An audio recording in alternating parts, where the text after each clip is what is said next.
Today's comment deep dive comes from a pretty fresh comment. It was made just yesterday, though it was on an older video, my conversation with Britt Hartley of No Nonsense Spirituality. And this commenter is asking a few questions, and they are good faith. I looked at the history. This seems to be someone in the throes of deconstruction or deconversion even, and they are confused a bit, maybe scared, maybe trying not to go too far, maybe afraid of how far they've already gone. I don't want to speak too much for him.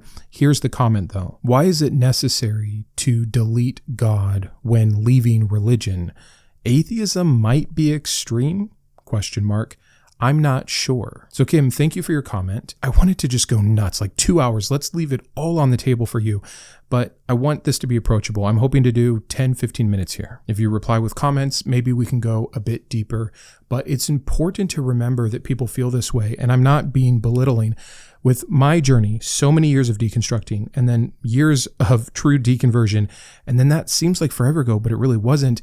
And I've been doing this channel for over 2.5 years now, and it can be hard for me to remember that I too used to just be in the wilderness of this all. It can feel so alone, so isolating. I hope that you are finding in the community here or elsewhere that you are not alone, that this is normal and that it is okay. You don't have to call yourself an atheist. You don't have to rush to atheism. You can take this as slow as you want. But I do think I have some thoughts that will help you today. And the first thing I want to do is just get the boring, stupid stuff out of the way, but it's important. For this to be fruitful, I think it's important to understand religion, God, atheism in as quick as possible. Religion is the package, right?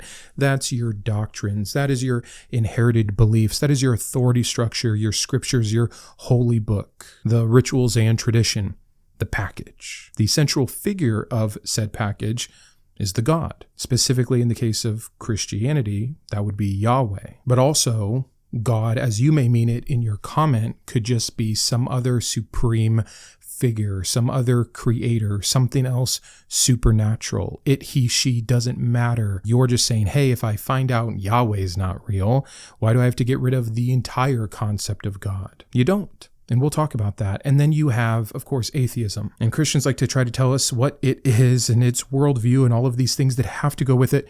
It is simply, and for the 1000th time, but maybe you or people like you need to hear it, it's not believing. It's not being convinced. I try to be a bit more specific, agnostic atheist. I'm agnostic to the concept of God. There could be a higher power, but I'm not going to guess at one. I'm not going to claim one. And for the ones that have been claimed and that I'm supposed to believe in upon fear of death or hell or whatever else, I don't see any good evidence for them, and I'm just not convinced. I just simply don't believe. And that's not a position that needs to be defended. So first things first, let yourself off the hook here. Titles and definitions are not important. You're trying to figure out if what you most likely grew up believing or what you currently believe or very recently did is true. And if it's not, what next? And are you just trading in one extreme thing for something else extreme? You don't want to bend too far the other way. I understand. I hope to show you that the natural non-believing in something you don't have good evidence for is not an extreme position, but a rather logical and rational and even comforting one. What I am convinced of is that until it, he, she, whatever it may be, has given me reason to believe in it, I'm not going to go out of my way. I'm not going to guess. I'm not going to try to save others. I'm not going to orient my life around something that could be. We are stuck with this idea of, especially people that come from monotheistic religions that claim a triomni God, we are stuck with the idea that God is personal, that he's around, that he has a plan, that he is powerful. But back it up a second. If you are losing your belief in that kind of a God, switching to another similar God or similar gods, just because they're different and you haven't yet either disproved them or have become aware of how bad the evidence was that you used to think made you believe, doesn't all of a sudden make other gods more logically possible. And yes, even this other tier of abstract gods that could exist, agnostically speaking, are they just now showing up in your life and revealing themselves to you? No, probably not. So it's not so much that people delete God when they leave religion. It's that they lose the packaged God of their particular religion. Of course they do. And without any new evidence to suggest why it's not just now a lack thereof, but, oh no, it was the correct path over here all along. It's not deleting God. It's not making him up anymore. But be open, by all means, if you find evidence for a God, a pantheon, a concept, a creator, follow the truth wherever it goes. That's the mantra of the channel. The point here, before we move on, is you don't owe anyone anything, including other potential gods. If they exist and they want you to know about them, I think the onus is on them. But I want to talk for a second about why this question feels so hard, why it's so emotional. And it's because whatever belief you're coming from, and for the sake of this conversation and the fact that you're on this channel, I'm going to assume it's Christianity. But almost regardless, whatever faith system you're coming from, that God was very much a part of your identity, part of your childhood, part of your memories, part of your community, part of your morality, part of your comfort, part of your purpose. Letting go of God does feel extreme because it's extreme to let go of so many things that are otherwise still actually truly a part of you, even if that God didn't end up being real. Many were taught that without God, one can have no meaning, that without God, one cannot be moral, that life will become purposeless or collapse without your God. So yeah, dropping God feels existentially dangerous, even again if the religion already stopped making sense to you. So that's a dissonance that is extremely troubling, but I also promise gets better and is usually only present in kind of the earlier stages of deconstruction or deconversion. And then you add on all the fear-based residue that's just left over, hell, judgment, being wrong. What if God is watching me doubt right now or blaspheme him? Of course, that makes atheism feel extreme. But again, let me remind you, if you are indeed an atheist, what this simply means. You are withholding belief until justification for that belief exists.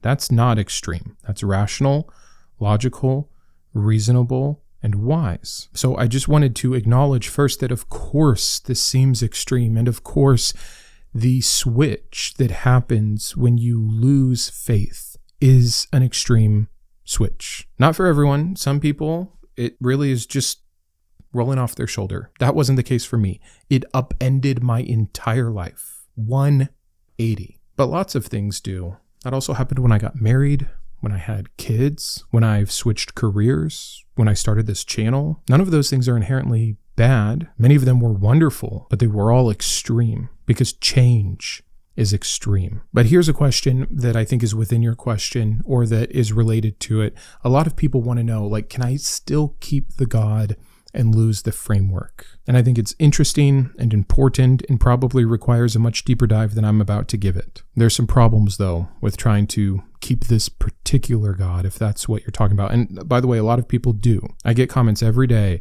I'm not really a Christian like you think. You see, I recognized X and Y, but I still know Jesus is whatever. You know, the Gospels got it wrong. I really know. Whether it's based on their personal relationship, whether they are reading some secret text that didn't make it into the canon, whether it's just revelation and experience. But I think this particular kind of having your cake and eating it too really doesn't work. I'm not saying you have to let go of the God concept, but letting go of the religion and trying to hold on to the packaged God within that religion, it's going to get messy and it's unnecessary. And it's usually the sign that, again, you're still stuck in some kind of fear-based reasoning. First of all, just consider this particular God that you may believe in still or want to hold on to is usually inherited, not discovered. Nearly all God concepts are hand-me-downs. Hand-me-downs from the tradition that you're in the process of leaving. If the tradition is historically or morally or factually unreliable,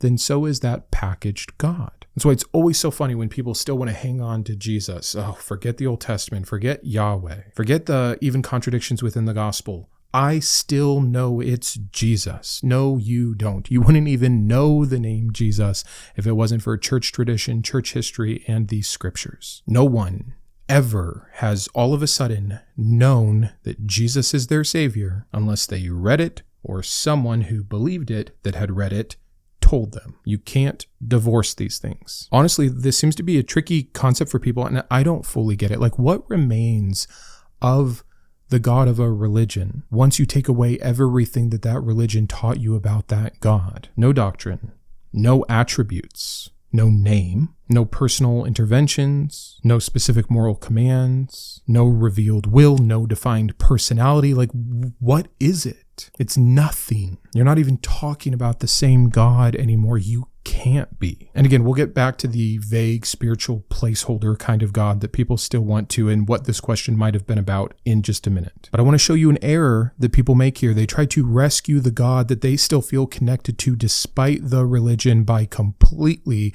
reinterpreting and reframing this God. And again, you get something like the 45,000th iteration of Christianity, because you're not the only one that didn't like the package the way it was. And I'm being a bit cheeky saying you didn't like the package. You didn't find it convincing. You see trouble with it. You see falsifiability in it. This isn't you not liking God's character and saying thus he doesn't exist, which is something else that Christians accuse atheists of all the time.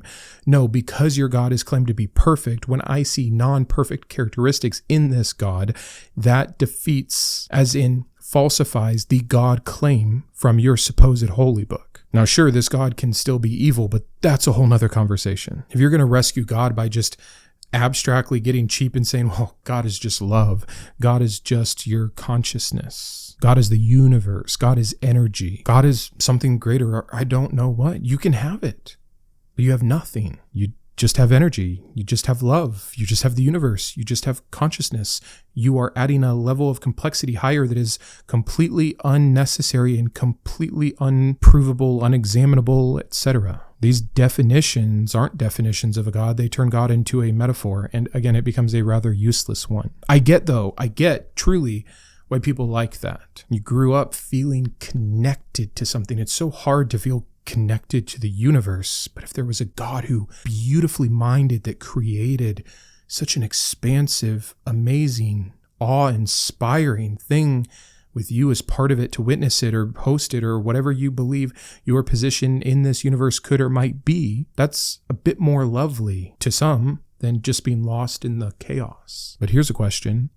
Are you actually believing in God then? Or are you trying to keep the comfort or connection that you previously felt in a God who is tied to a religion you can no longer believe in? I mean, if you really reject that scripture is authoritative, that prophets have any knowledge or are actual spokespersons for God, that miracles count as evidence, that doctrines are clear and binding, again, if you really reject all of that, what is left to positively support the existence of this being? Nothing. So, I'm not sure exactly which part of me and Britt's conversation you were referring to, but why do so many people delete, for your term, or let go of God entirely, the entire God concept, when they just break away from one religion? And I get this question a lot in the comments too. Okay, Brandon, great. You figured it out. Yahweh's not real. One down. But what do you know? Yeah, no, I haven't examined every other man-suggested potential hypothetical God concept to the level of scrutiny that I have been able to do with Christianity. That's true. By the way, neither has any believer who tries to tell you that the reason they believe in Jesus is because they examined all other religions and that was the one that made the most sense.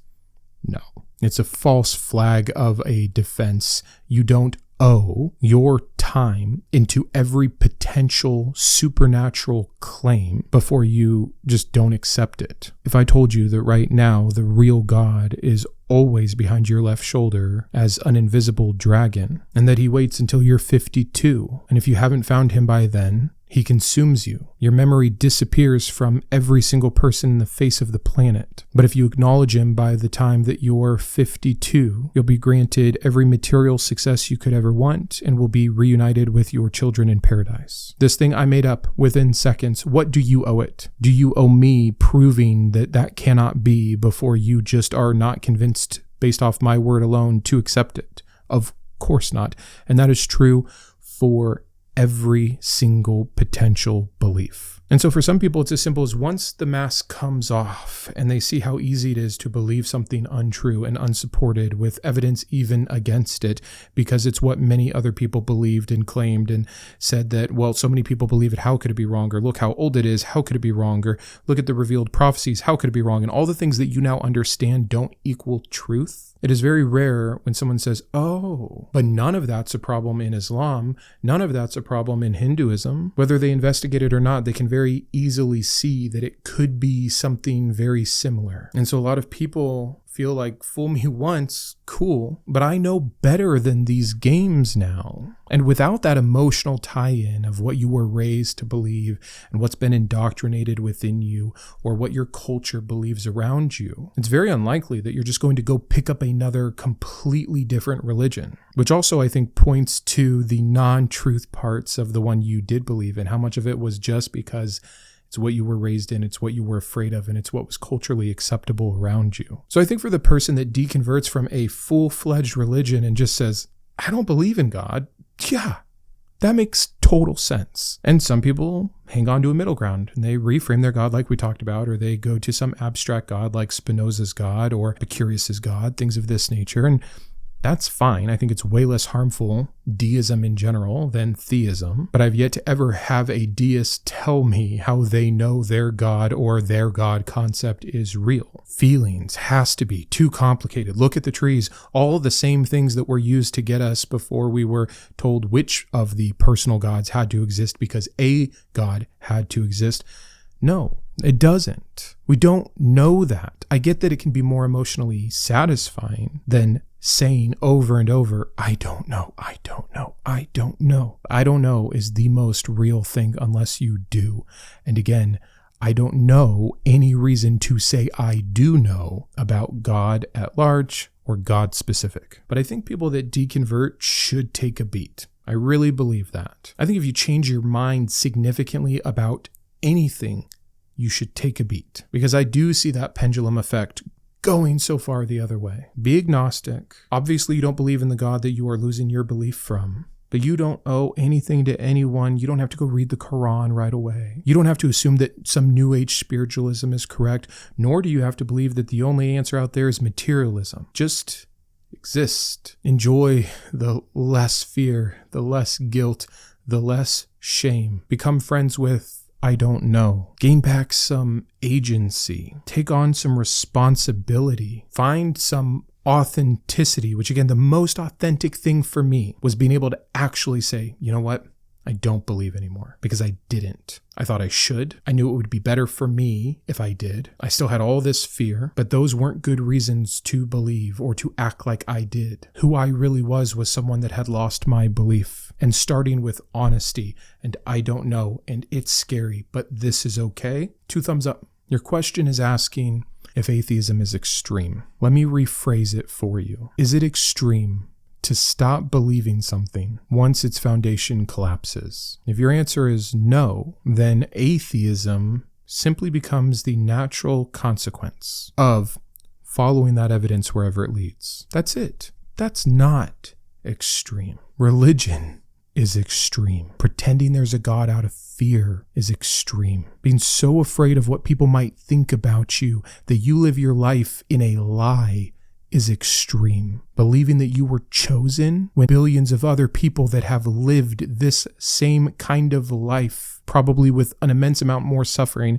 historically speaking, got it wrong, the great test from the sky above, and are now either not in existence out of punishment or banished to eternal torment.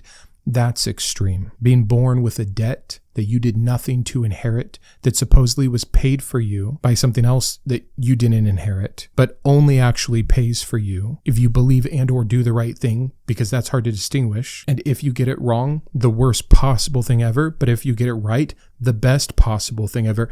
That's extreme. But let me wrap this up. You don't have to let go of God. No one's forcing you. You don't have to delete God on day 1 of deconstruction. You don't have to force atheism. You don't have to label yourself anything. Your journey is your own, and it will look very different than mine or anybody else's here in the comments. Isn't that cool? Because most religions tell you it has to be like this. This is the only way. It's this or literal hell. No, We don't know everything, but we can know that there's no good reason to believe that. Here's what you do or could owe yourself instead. Honesty, consistency, the willingness to follow your reason to its conclusions, believing that your doubts aren't sin, that you're allowed to use the mind that a supposed God supposedly gave you. Again, you owe yourself that authenticity, that agency, that responsibility. The God you were handed doesn't add up to scrutiny. Okay, that's what happened then. But maybe a better question, if I were just trying to give you advice, is instead of trying to figure out if the concept of atheism is extreme or do I really have to get rid of God totally, ask yourself why you want to keep him. Ask yourself what you mean by God.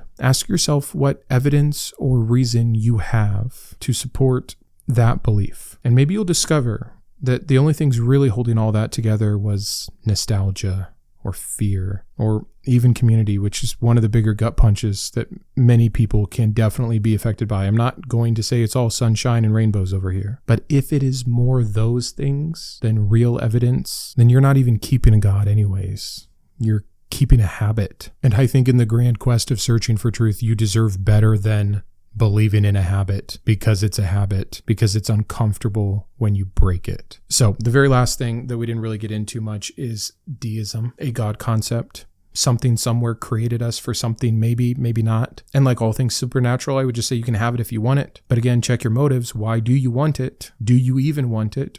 Or do you just want truth? Why does that seem like truth? What evidence do you have? I like the idea of a kind of God. There's two kinds that I kind of like. I like the idea of gods that weren't perfect. They have more power. Maybe we'll have that power someday. Maybe it's just technology and they created and something happened. Maybe they all died. Maybe they moved on to the next planet. Maybe they forgot about us. Maybe they desperately wanted, but there was some other evil entity out there that took them away from us. Who knows, right? Like that's the thing. It could be anything. We could be Boltzmann brains too. We could be in a simulation. It could all be natural. The universe could just beget universes forever. No start, no end. Who knows? I also like Spinoza's God. I like the idea that it's just nature. Some people assign more agency with that or more fate to that or whatever.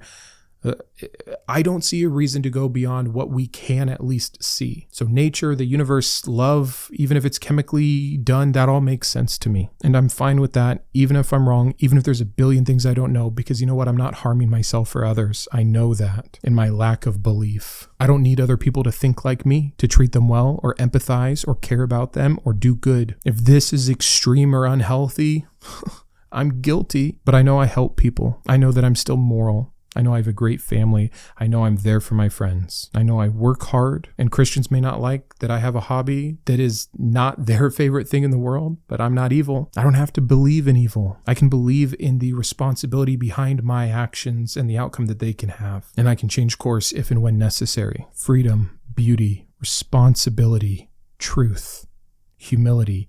These are the things on the other side of most fences from religion. If that's extreme, sign me up. I wanted to personally thank my top tiers of support, my Iconoclast, Ann, Boris, Chris, Grant, GVI, Jimmy, Joe, Kitboga, yep, the Kitboga, Matthew, Perry, and Shawn. My Humanist heroes, Chris, Craig, James, Jarrod, and Kristi. My Atheist advocates, Aquitar, Caleb, Dakota, Dan, Drew, Jeff, Jeffrey, Jeremy, Jugs, Julie, Malcom, Paul, Sparky, and Thomas, as well as all of my secular scholar patrons. Would you consider joining these fine people?